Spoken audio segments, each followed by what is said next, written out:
பெரம்பலூர் மாவட்டம் குன்னம் அருகே உள்ள ஒகலூர் கிராமத்தில் அமைந்துள்ள பூர்ணா புஷ்கலா சமேத ஹரிஹர புத்திரர் ஐயனார் கோயிலில் 38 ஆண்டுகளுக்கு பிறகு வரும் வெள்ளிக்கிழமை கும்பாபிஷேகம் நடைபெறவுள்ளது.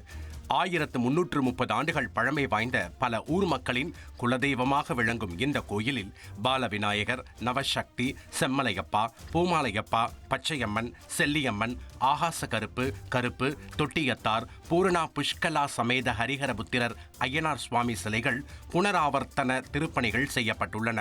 புதன்கிழமை கணபதி ஹோமத்துடன் பூஜை தொடங்கிய நிலையில் முளைப்பாரி, புனித தீர்த்த குடங்கள் ஊர்வலம் நடைபெற்றது.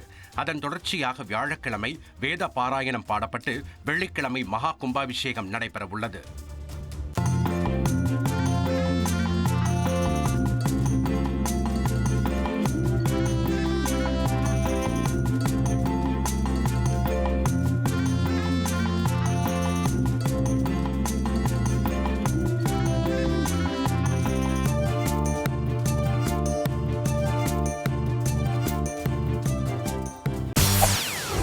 செய்திகளை உடனுக்குடன் தெரிந்து கொள்ள உடனே சப்ஸ்கிரைப் பண்ணுங்க.